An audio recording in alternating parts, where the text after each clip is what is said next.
Hey, welcome to the channel. Today, we're talking about gaslighting. And no, it's not about old-timey street lamps or that weird gas smell at the stove. Gaslighting is a sneaky little mind game where someone makes you doubt your own reality. It's like they're hacking your brain and rewriting your memories. Creepy, right? Let's say you tell your friend, hey, you promised to pick me up at 8. And they hit you with, I never said that. You're imagining things. Red flag. This is classic gaslighting. They did say it, but they're acting like you're losing your mind. If this keeps happening, you start questioning everything. Like, did I dream that? Now imagine this happening not just once, but over and over. It's not just annoying, it's psychological warfare. Gaslighters want control, and making you doubt yourself gives them exactly that. It can happen in all kinds of relationships. A toxic partner might say, I never yelled at you, even when you know they did. A bad boss might insist, I already told you about this deadline, when, surprise, they didn't. And the worst part, after enough gaslighting, you might even start gaslighting yourself, thinking, maybe I'm just being dramatic. Maybe I really did forget. Still not convinced? Picture this. You overhear a friend trash-talking you. Later, you confront them, and they laugh. Oh my God, I would never say that. You must have misheard. But you know what you heard. And now? You feel like the bad guy just for bringing it up. It's a slippery slope because gaslighting isn't about one lie. It's about creating so much doubt that you start questioning everything. Over time, it chips away at your confidence, making you second-guess even the most obvious things. Gaslighting isn't always obvious. Sometimes it's disguised as concern, like, are you sure you're okay? You've been acting really forgetful lately. It sounds caring, but the real goal? To make you doubt your own mind. Here's the deal. If you feel something is off, trust that feeling. The moment you start questioning your own reality is the moment you need to step back and check the facts. If something doesn't add up, don't ignore it. Keep receipts, trust your instincts, and remember, just because someone says you're wrong doesn't mean you are. Gaslighting isn't just some annoying debate move, it's dangerous. It happens in relationships, friendships, workplaces, even politics. It's the ultimate manipulation tactic because it makes the victim dependent on the gaslighter for reality. 1. Gaslighting in relationships. Romantic relationships are a gaslighter's playground. Picture this. You tell your partner, it really hurt me when you ignored my texts all day. Instead of apologizing, they say, wow, you're so needy, I was busy. You always make a big deal out of nothing. Now, instead of addressing your feelings, they flip the script to make you feel like the problem. Over time, this can wear down your self-esteem. You start suppressing emotions, afraid of being too sensitive. Newsflash, you're not. The more it happens, the more you start prioritizing their version of reality over your own instincts. And that's exactly what they want: control. It can go even deeper. Gaslighters in relationships may rewrite entire events. Say you catch them flirting with someone else. You bring it up, and instead of taking responsibility, they say, you're just being jealous. You always twist things. Now, you're not only questioning their behavior, but also your own feelings. Over time, this dynamic can leave you stuck in a cycle of self-doubt, where the gaslighter holds all the power. Even scarier? Gaslighters often isolate their partners. They'll say things like, your friends don't really like you, they just use you. Or, your family always makes you feel bad, you're better off without them. The goal? To make you dependent on them as your only trusted source of reality. It's a mind game designed to break down your trust in yourself and make you easier to control. But guess what? You can break free. 2. Gaslighting in friendships. Friends are supposed to have your back, right? But gaslighting friends will rewrite history, just to avoid accountability. Ever had someone borrow your stuff, deny it, then return it like you're the weirdo? Or cancel plans last minute and act like you imagined the whole convo? Gaslighting in friendships can be subtle but just as damaging. It often looks like invalidating your feelings. You express frustration and they respond with, "Wow, you're so sensitive. It was just a joke." Changing the narrative. You call them out for talking behind your back and they say, "You always take things out of context." Blaming you for their actions. They exclude you from plans and say, "You've just been acting weird lately. We figured you didn't want to come." The worst part? If you try to set boundaries, they might flip it on you. "You're overreacting," or "Wow, I guess we're not even friends anymore." Sound familiar? That's because gaslighters hate accountability. If a friend makes you constantly doubt yourself, question if they're really a friend at all. 3. Gaslighting at work.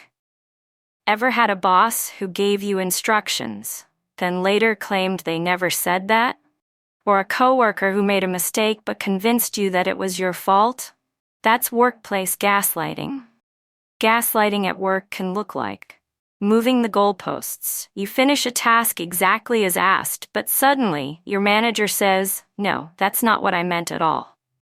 Denying past agreements. You get approval on a project, but later they act like they never agreed and blame you for the miscommunication. Discrediting your work. You bring up an issue and they respond with, "You're being too emotional," or "You're imagining problems where there aren't any." Isolating you. They tell coworkers that you're difficult or not a team player, making you question your own worth at work. Gaslighting in the workplace can make you feel incompetent, even when you're actually doing great. If your gut says something is off, trust it. Document everything, set boundaries, and if needed, escalate the issue. 4. Gaslighting in politics and media. This is where gaslighting gets next level. When politicians, media outlets, or public figures gaslight, they can literally rewrite history, or at least make people think they did. Ever heard a politician deny saying something, even when there's video proof? That's gaslighting on a mass scale. The goal: to confuse the public so much that people stop trusting their own judgment. Here's how it happens. Denying facts. "I never said that," even when there's video proof. Rewriting history. "That scandal? It never happened." Labeling criticism as fake news. "The media is lying to you," even when independent sources confirm the facts. Flipping the script. "I'm not the villain, you are." When enough people start doubting the truth, gaslighters in power win. It's not just about lying, it's about making people question reality itself. That's why fact-checking, critical thinking, and independent research are so important. Don't take everything at face value. Look at sources, check receipts, and think for yourself. So, what do you do if you're being gaslit? First off, you're not crazy, and you're not alone. Here's how to fight back. 1. Keep the receipts. Gaslighters hate evidence. They thrive in situations where there's no proof and everything comes down to he said, she said. That's why keeping receipts is your secret weapon. Save everything. Texts, emails, voice messages, even notes from conversations. If someone is gaslighting you in person, write things down right after they happen. Date it too. Your memory is valid, but when a gaslighter tries to twist the narrative, written proof shuts that down fast. Gaslighters will also try to rewrite history, like telling you, "I never said that."